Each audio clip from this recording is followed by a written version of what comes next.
Well, the secret's out of the bag. San Diego's a great place to be. They say that our population of about 3 million will grow a third by the year 2020. To understand how crazy that number is, at the beginning of the 20th century, this same region counted less than 40,000 residents.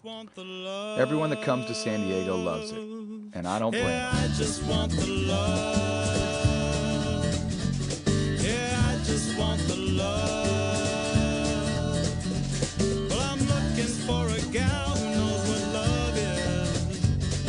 One who'll hang round till the end. And I'm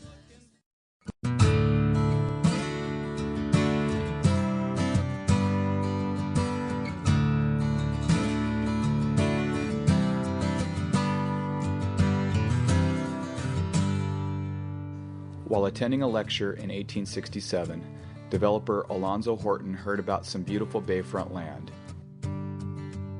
He arrived in town shortly after and purchased 800 acres. Paying a mere 33 cents an acre, Horton declared it the prettiest place for a city I ever saw. Not a bad deal for 264 bucks. I would have paid twice that. From that point forward, many climbed aboard Horton's vision train and never got off.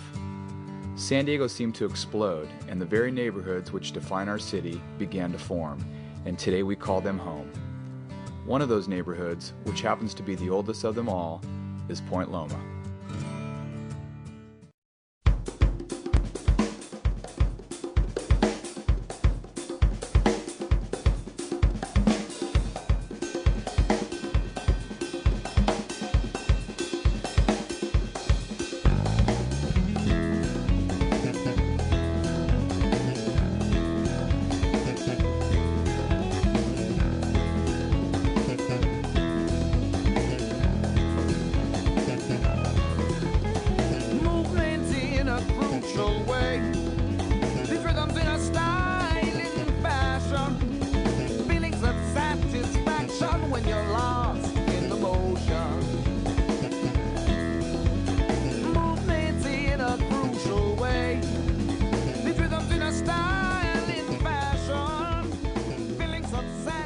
Forget what you think you know about Point Loma.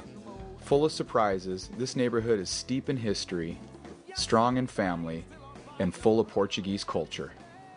If you ever spend a little time in the area, you'll quickly notice how deep those Portuguese roots go. And the reason for that is simple. Back in 1542, explorer Juan Rodriguez Cabrillo founded this area. I think we all know that. But what you may not know is that although he sailed and made the claim for Spain, the man himself was Portuguese. See where I'm going?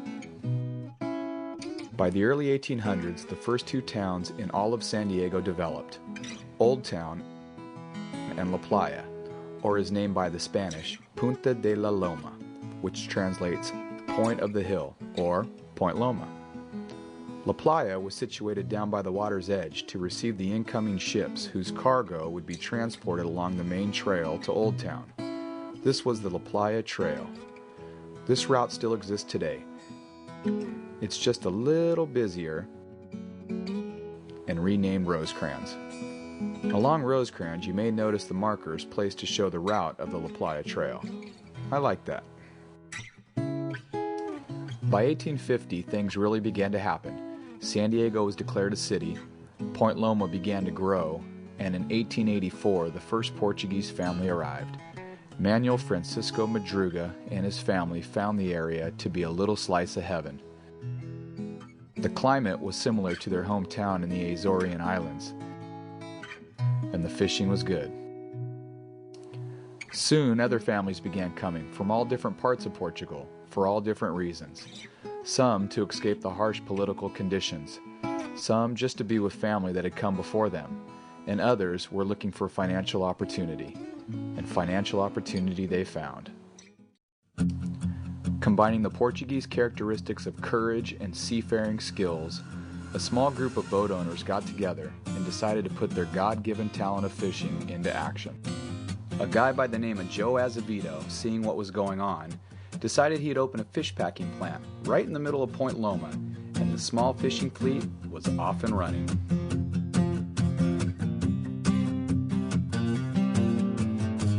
This is some incredible footage of tuna fishing taken by Joe Gennaro in the 1940s.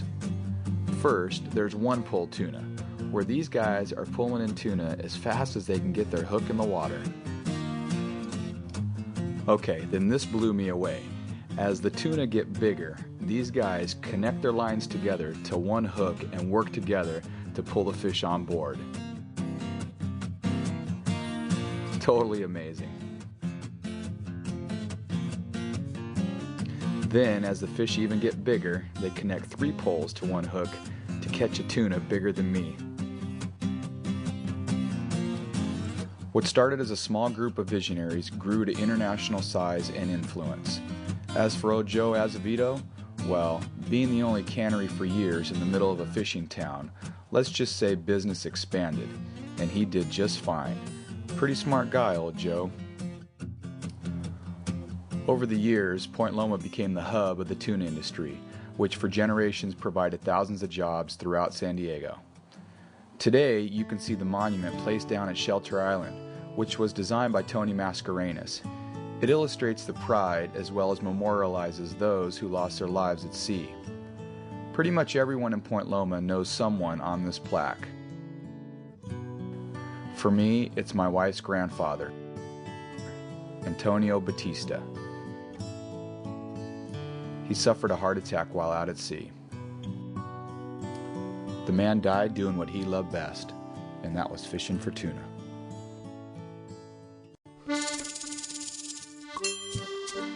To get the feel of what it really means to be Portuguese, you have to visit Point Loma during the Portuguese Fiesta, or Festa, as they say.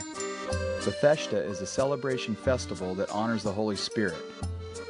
In 1910 was the first in Point Loma, and today it's the oldest ethnic festival in San Diego.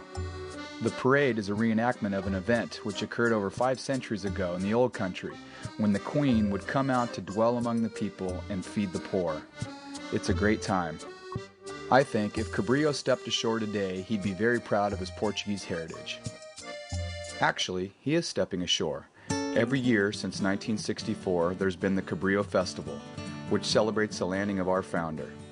A fun time for everyone, there's good food, and lots of dancing. While there, I met a queen, checked out some old artifacts, and I also decided to try on some war gear worn back in the day. I think half the battle was just getting the stuff on, let alone seeing where you're going. I must say they did have great weapons back then. The highlight of the day was the reenactment of Cabrillo's landing. If you do your best and block out all the Navy stuff in the background and really get into the moment, it's pretty cool. Cabrillo, his soldiers, and a priest sail into the bay and once again reclaim the land for Spain. If you haven't already noticed, Cabrillo's a pretty popular guy in Point Loma. In fact, the most recognizable landmark in all of San Diego is named after him. The Cabrillo National Monument, San Diego's only national park, has somehow managed to preserve the rugged beauty Cabrillo stumbled upon some 450 plus years ago. Home to a beautiful statue of Cabrillo and the old Point Loma Lighthouse. From here, you can see San Diego's harbor and city skyline like no place else.